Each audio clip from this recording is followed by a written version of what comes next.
Elle travaille dans son établissement pour subvenir à ses besoins et à ceux de sa fille, et la fille l'aide toujours à la cafétéria après son retour de l'école et ses activités quotidiennes. Un mec arrive dans son établissement en la saluant et elle le salue tous poliment. Il demande alors un goûter et elle lui demande comment il va, il dit qu'il va bien. La dame demande à sa fille de livrer la collation au garçon et la fille sort avec la collation et la livre. Il demande à la dame si elle travaille là-bas et elle dit oui, elle aide après les cours. Mais il dit qu'elle est une enfant et qu'elle ne pourrait pas y travailler dans son établissement, mais sa mère dit qu'elle n'a personne avec qui la laisser et donc elle l'aide l'après-midi pour pouvoir acheter son téléphone portable. Il lui demande alors si elle savait que c'est un crime pour la fille de travailler là-bas, mais elle dit qu'elle n'a personne avec qui la laisser. Il continue que l'enfant est là en train de s'occuper d'argent et de nourriture et que la mère a tort, mais la mère dit qu'elle élève sa fille selon ses propres conditions et il insiste sur le fait qu'elle a tort. Il n'arrête pas de dire que la dame pourrait même être arrêtée. La dame le coupe et lui demande s'il va vouloir autre chose, mais il dit qu'il ne voudra rien d'autre, car tout va mal là-bas. Elle dit que tout va bien, mais qu'elle élève sa fille à sa façon et il la prévient qu'il va au tribunal de la jeunesse et qu'elle risque même d'être arrêtée et dit que l'enfant doit être à l'école. La dame entre et il appelle la fille et commence à dire qu'elle ne devrait pas être là et que si elle y était, elle ne resterait pas là parce que sa mère pourrait même être arrêtée, et lui dit de chercher une école. La fille alors dit qu'elle étudie déjà, mais il dit qu'elle n'est pas assez âgée pour travailler et elle dit qu'elle est là parce qu'elle veut gagner son argent pour pouvoir acheter son téléphone. Il dit à la dame qu'il n'a pas mangé, mais pour avoir pris le salé il va payer. Il lui donne une valeur mais quand il ouvre sa caisse il dit qu'il n'y a pas d'échange. Elle appelle la fille pour qu'elle aille échanger le remarque. Il lui demande si elle va vraiment demander à la fille d'aller changer l'argent et demande si elle sait que l'argent est sale et pendant qu'il parle à la dame, il y a un couple à côté qui le regarde. La dame dit alors qu'elle le respecte beaucoup et qu'élever sa fille est son problème, et ils continuent à se disputer et elle lui demande de ne pas interférer dans l'éducation de sa fille. La fille revient et la dame lui donne sa monnaie et il dit il va appeler l'assistante sociale et qu'elle a tort et il part. Brésilien.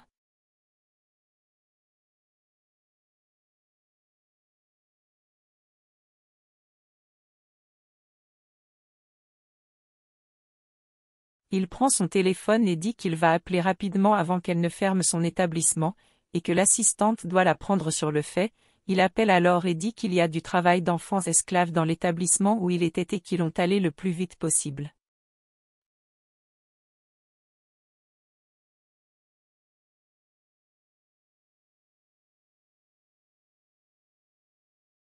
Alors qu'il parle au téléphone sans se faire remarquer, la fille qui le regardait s'approche de lui et prend son téléphone et s'enfuit et il se tient là sans aucune attitude et désespère de perdre son téléphone. Il se met en colère, frappe le mur et essaie de courir derrière la fille. Puis la dame appelle sa fille pour l'aider à tout emballer là-bas afin qu'ils puissent partir tôt pour rentrer chez eux, et ils commencent à organiser l'établissement pour pouvoir fermer, pendant que l'un fait la vaisselle, l'autre nettoie le comptoir.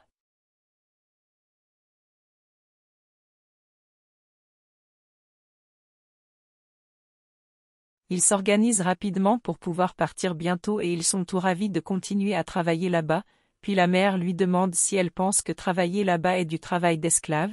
La fille dit non et dit qu'elle pense que c'est cool d'aider sa mère et ils continuent à parler et la mère dit que c'est mieux que si elle était dans la rue en train de faire de mauvaises choses et la fille est d'accord. La mère l'embrasse et dit qu'elle l'aime. Brésilien.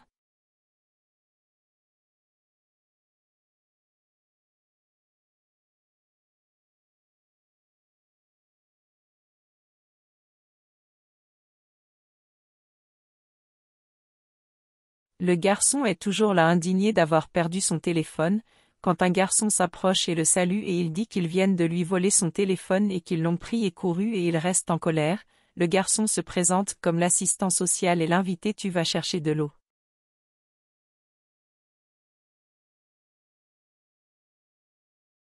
Ils partent et marchent vers l'établissement de la dame à qui il l'a dénoncé. La dame le salue et il demande à l'autre garçon une eau sucrée et est immédiatement servi. Elle demande alors ce qui s'est passé et il dit qu'ils vont voler le téléphone là à côté de lui et quand il prend le verre avec l'eau, il s'éloigne et s'assoit sur un banc près de la porte. L'autre garçon se présente comme travailleur social et dit qu'il a reçu une plainte pour travail d'enfant esclave dans son établissement et la question est confirmée.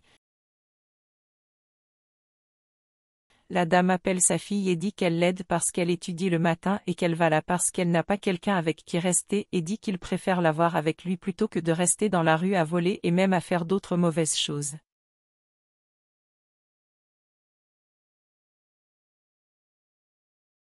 Mais il lui demande si elle sait qu'il est interdit aux enfants de travailler jusqu'à l'âge de 7 ans, la fille dit alors qu'elle a 10 ans.